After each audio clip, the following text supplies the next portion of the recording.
Hi, my name's Steve Harwood, editor of TKC Mag and totalkitcar.com. A warm welcome to the Total Kitcar YouTube channel and another episode in our History File series. Straight in once again, no messing around. I realise you've given up a valuable chunk of your day. You don't need to hear me waffling on unduly, although as a man who loves detail and the underdog, I do like details and underdogs.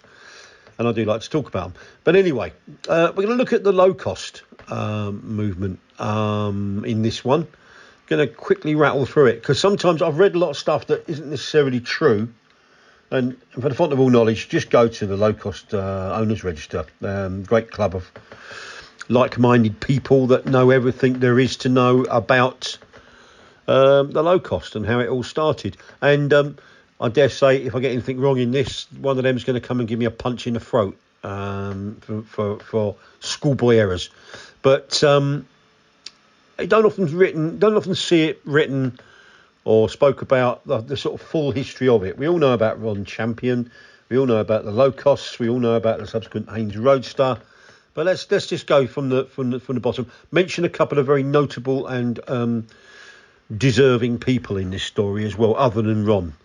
So let's crack on. So the locust, not to be, please don't confuse it with the locust, the insect locust, because it's nothing to do with that at all. The locust is a good old kit car in its own right. Created by Johnny Cowperthwaite, sold under various company names. In fact, it ended its life with Philby. In the early noughties, I think. I don't think he did much with it, but anyway, that's how that one came about. But low cost, LOCOST, and once again, can't assume that everybody here knows what I'm talking about. So if you do know what I'm talking about, not many people do, but if you know the subject matter and you know what I'm sort of referring to, please forgive me if I do sort of just interject to help people that don't. We need to tell people. Mustn't assume, because it makes an ASS out of you and me. So I was told by my dad once, but no, it wasn't I and my teacher at school actually. But there you go. Started in late 1996 with a release of a great book by Haynes Publishing. Let's Build a Sports Car for as little as £250. Written by Oundle schoolteacher Ron Champion. How it all came about was quite simple, really, and like so many of these things do, Ron wanted, or his son wanted, a kit car to build, and with his dad. And when they did some investigation, they didn't have the budget to build, I guess, what the son wanted to build. So, like many people, they created their own special, shall we say.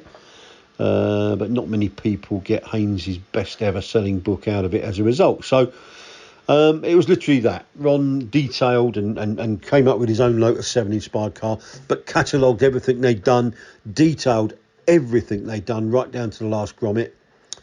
Took it to Haynes Publishing, who loved the idea and ran with it, really. And there's two sides to this, really. You've got the book side and you've got what became the business side. Let's just carry on with the book. No one's ever really, I know Haynes do still exist, but only as online publishers. They were taken over some years ago, no longer in the ownership of the wonderful Haynes family. John Haynes, the late John Haynes, what a marvellous man he really was. What a real, true gent. A friendly giant, a gentle giant, but what a lovely man. Fantastic writer in his day as well, by the way. Anyway, I could pay tribute to John all day, but there you go. Haynes decided to publish it, and I'm glad they did. No one's ever said exactly how many they did produce, although I have heard it said that it could well have been their best-selling automotive book that they ever did. And when you think of some of the brilliant books that they did publish, that kind of puts it in perspective and shows how important a book that was. And yeah, we should be remembered. I mean, they were doing workshop manuals, all sorts, and they were probably the number one automotive book publisher at one stage. Reprinted several times and was revised in year 2000, and it had a new cover then. And it was called I think the same title, but they added Let's Build a Sports Car for £250, and then they added a little footnote and Race It, because by that time, we'll come to that, it was apparent that had a big future as a little sort of entry-level race car. So the new book, the year 2000 reprint, had a different revised cover and a slightly revised added to title. I think it was pretty evident from very early on that to build a car, even back in 1996, 97, for 250 quid. I mean, I wouldn't like to build a car that I'd welded, to be quite truthful with you. Although, having said that, I did meet a bloke at Newark, the Newark Kitcar Festival in Nottinghamshire once, probably round about 1999 or between then and 2001 anyway, who swore blind to me once on the stand that he'd built his LOCOST for 234 quid.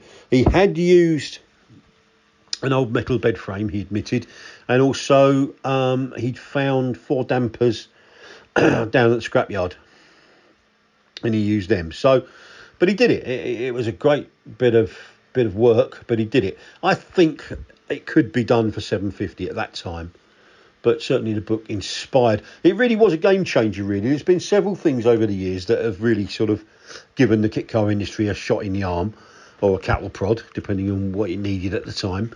The superbike engine was one, and definitely the arrival of LOCOST, particularly when it took off in about 1998, when people didn't just build the book for a bit of fiction. They built the book, and then it was quite apparent that lots and lots and lots of people around the country, and not only in the UK, were on with building a LOCOST Lotus 7-inspired car. Notice I don't say Lotus 7 replica or anything like that, because Caterham owned the trademark to the automotive use of the word 7, and so therefore we out of respect to them as trademark holders, we at Total Kitcar and Total Kitcar and TKC Mag always refer to it as Lotus 7-inspired. And in fact, if you've been reading kit car magazines for many years, my good friend Martin Foster came up with LSIS, which was Lotus 7-inspired sports car. So if you say that rather than say Lotus replica, we don't do that. We don't do that. Or 7-like or 7F, we just don't do that. That's impolite to do that, as far as I'm concerned. But anyway, it gave people inspiration and enthusiasm, and lots of people who really, really wanted, let's say, a Westfield, or let's say a Caterham and other cars of its ilk, of that ilk. But like Ron couldn't run to the budget of building one. It gave them the sort of impetus to have a go themselves. And it became, I think, apparent there was all sorts of stories of people tackling angle grinding and welding, stuff they'd never done before. Certainly fiberglassing or laminating. I can't say fiberglass, that's again trademark. Glass fibre, and laminating. They soon found that could be a sticky mess. And her indoors would not be happy if you tried to laminate a nose cone on dining table, and she wouldn't want resin and chop strand mat all over the table, because that wouldn't be a very good look at all, and certainly not for your health, not just for breathing in fiberglass or resin fumes, but the fact that she might hit you with a meat tenderizer. And likewise, I think people were putting were degreasing stuff and putting them in the oven, which again, when the missus was out, and that wouldn't go down too well. Heard all sorts of stories like that. Some were sounding far-fetched, but I think were definitely true. And others, I think people realised that, by crikey, there's perhaps a reason why welders are very sought after and are skilled in what they do. And indeed, glass fibre laminators are the same. So this kind of spawned a low-cost parts supply sort of side business initially, and we saw several companies, new companies, pop up to service that market. There were quite a few. There was an AS Motorsport did a little bit, offered things like wishbones and a few other bits and pieces and reconditioned parts for low-cost builders. There was a chap called Adrian Parsons in Bristol, I think. Excuse me, I'm just getting over a bit of a sore throat and cold episode last week. So voice is croakier than normal. Anyway, sadly it hasn't given me BBC type enunciation, but that wouldn't be me. So yeah, a guy called Parsons, Adrian Parsons of Parsons Engineering in, I think it was Bristol, was definitely advertising low-cost type chassis in about 1999, and he was doing suspension, and he was doing heavy-duty front wishbones and general refurbed components. I think he was also offering refurbed Weber side drive carbs as well, all sorts of things. Although he didn't appear to be around long, but he was doing it. But the two big players of that market, actually, I think even Richard Stewart and Robin Hood was, even though he was the king of the budget Lotus 7-inspired car, he was also offering some parts for low-cost builders. I seem to recall, albeit for a brief time. The two big players of the low-cost market, other than Ron, was a chap called Stuart, Ian Gray at Stuart Taylor Motorsport and Martin Keenan. Both of those guys I have fond regard for, know them both very well. Martin Keenan was, let's deal with Martin first. Martin, well, let's face it, the MK Indy, the car that we all know these days, is one of the finest Lotus 7-inspired sports cars you can buy, was invented and created by Martin, and it was spawned out of the low-cost movement. Martin, like some of the others, he realised, and in fact Martin was heavily involved, he became very friendly with Ron. He contributed to Ron's original build and some ideas, as well as some input, mechanical input, and he certainly later on built a special low-cost with an aluminium chassis, I think. Just quickly say, Martin is a real treasure. He's one of the straightest, most honest blokes I've ever met. Hard-working guy, real talented engineer. I'm going to cough again. Please excuse me. Talented engineer and probably the finest welder I know. Him and Andy Burrows at Gardner Douglas. Absolute genius of the welding torch. And Martin quickly realised that there were parts there that the low-cost builder would stumble on. I think I've mentioned chassis building and GRP laminating, and he came up with the idea that he could supply that demand, and he could offer initially just individual bits and pieces before offering full kits. Now, he and Ian Gray were, I believe, the only two other companies to supply low-cost parts that were officially authorised, endorsed, call it what you will, by Ron Champion. I am almost certain of that. And I do remember Martin in 1998, I think, the year he made a debut at Stoneleigh. And that was before the brand new hall had been built, well before. I think what they call it, the old new hall, was just operational. But the bulk of the industry were still exhibiting in the cowsheds. And I remember Martin turning up with his first MK, shall we say, Martin Keenan Mechanical Engineer he traded as, at that time, low cost. In fact, he could have had two.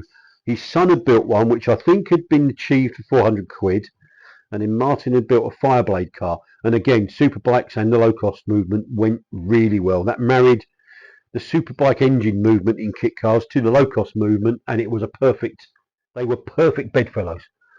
So Martin showed a Fireblade car, powered car, but he also had his little. I think he had a blanket on the ground as well with examples of the parts that he could produce for you, fabricate for you, and I think it was like the blue touch paper and stand back. And from then on, MK Engineering was born.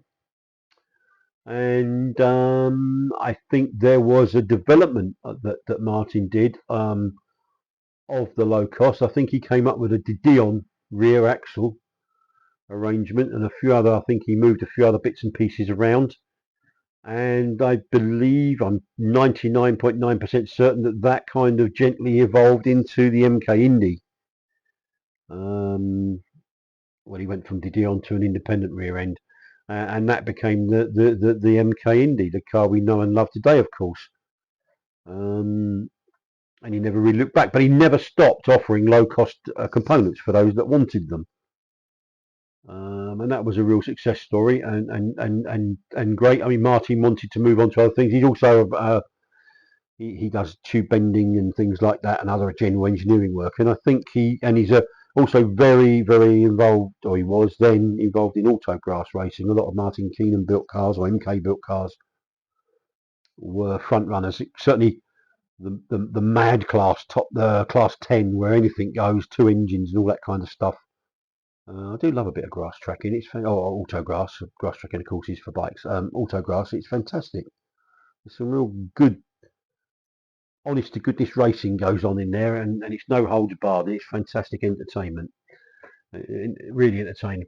And yes, so Martin was a big cheese, I think, in terms of car building, as was indeed Chris Allenson at that time, later of Z-Car. Both heavily involved in autograss. And when Martin moved on, he passed MK. It became MK Sports Cars at that time. He retained MK Engineering, and he moved on to do other things. While Phil, his brother and family friend Baz, carried on, and in fact, it went through a couple of Keenan's ownership before ending up as the MK Sports Cars we know today, based in Essex, of course.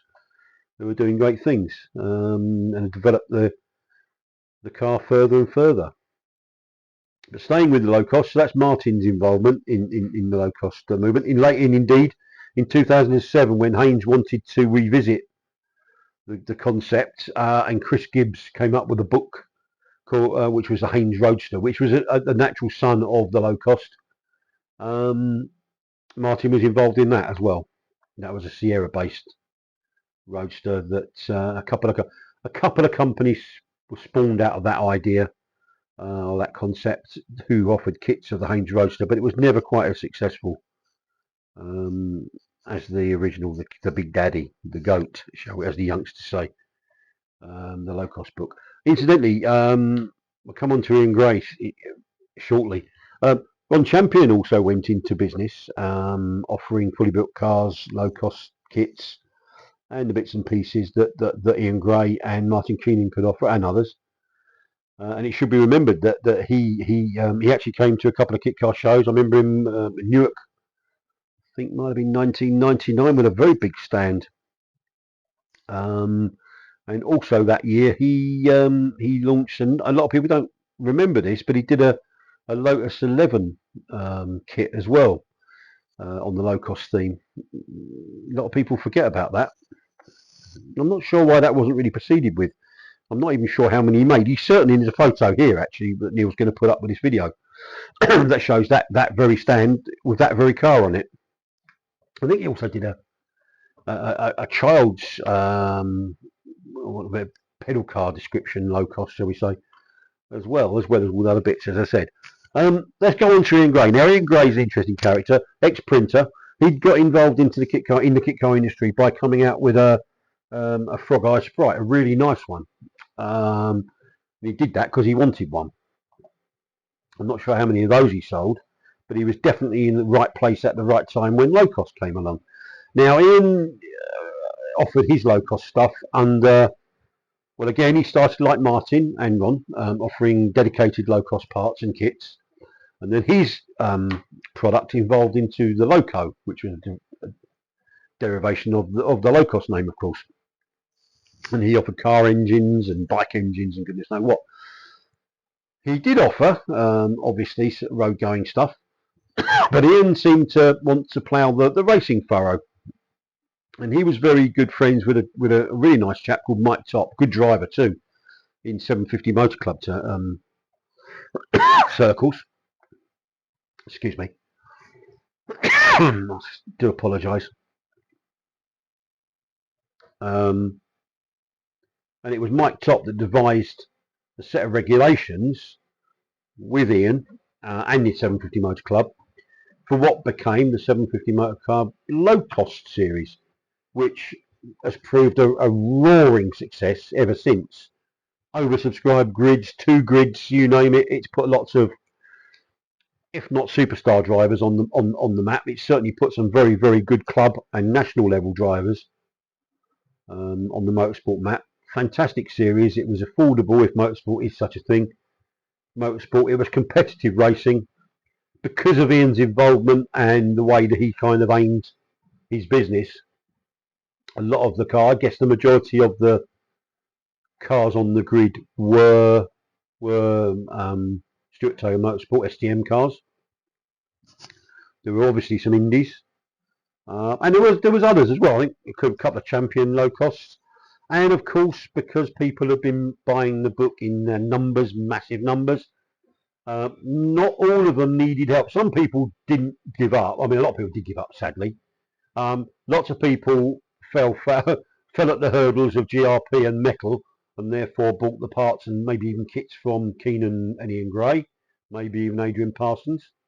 And some just wanted a little bit of help. I mean, some bought wishbones and got on with everything else. Some just wanted GRP bodywork and did everything else. But there were some, and well, I'm not sure. Again, we've never really seen official numbers. I don't think they've ever really, well, they've never been made available. So I'm not sure how many people got the book and built the car in its entirety. There were a good number of them. Not all of them wanted to go motor racing, of course, but some did. So therefore, a few of them were on the grid. Well, how are we doing for time? 21 minutes. Right, let's crack on. So Ian was ploughing his motorsport furrow, although of course he would sell you a kit for the road as well, without doubt. Whatever happened to Ron Champ? Now I don't know what happened to Ron's 11 package. I've already mentioned that. I think his LOCOST Lotus 7 style inspired package. I think that ended up with Lorego. In fact, I'm pretty certain it did. But there certainly, I mean, you know, even though the 250 quid build it yourself was a little bit optimistic, the kit packages were very attractive. I mean, Martin Keenan was offering a chassis package for 400 quid. Ian Gray's was 469, I think. So it was nothing if not sort of versatile and offering choice. And also I'm a big fan of the low cost movement and the scene and what it did for the industry. I think it was fantastic. I think it was something that the industry desperately needed back then. And fair play to Ron Champion and those who got involved in supplying low cost book buyers, builders, you name it, with parts and information. I think it was great. So anyway, that's the end of that one. We'll kept it below half an hour. I'm pleased about that, and certainly Neil will be. If you've enjoyed it, I hope you would. If you haven't done so already, let's face it, guys. If you've got the 23 minutes and you've stayed this long, at least you can do is give me a pat on the back and give me a subscription. It's free, and I've even had a coffee fit for my love of doing this. And if you could also hit the like button, that would be fantastic. I don't really know what it does because I'm a technophobe, and I'm proudly so. But I'm told, and I've got to read this, it helps YouTube send our stuff into more people's feeds. There you go. You understand what that means? I don't, but I think I do, but you must do. So if you can do that, we spread the word. That's good for everybody, I think, isn't it, really? And it's certainly encouraging for me. When I started doing these about a year ago, actually, this is November 2024. I'm recording this. About a year ago, I started, and when Neil suggested it, I thought, I can't see any traction in that. If I get 10 subscribers, I'll be doing well. I think, as it stands at the time I record this, I think we're just short of 1,300, 1291. So at least we must be able to get 9 more, mustn't we, guys, to get the 1,300. But anyway, thank you for giving up, all seriousness now, thank you for giving up a chunk of your day to visit our little channel. I hope you've enjoyed at least part of what you've been listening to. I hope you explore the rest of our videos. I think we've now got about 95 up there somewhere, wherever they actually go. but you get them via YouTube. And yeah, thanks a lot, guys. Wherever you are in the world, I won't be jealous if you're in the Maldives. Not much, but equally, you'll be as welcome as if you're on Peckham High Street, and anywhere else for that matter. So I look forward to warmly welcoming you next time. Thank you very much for visiting. Over and out.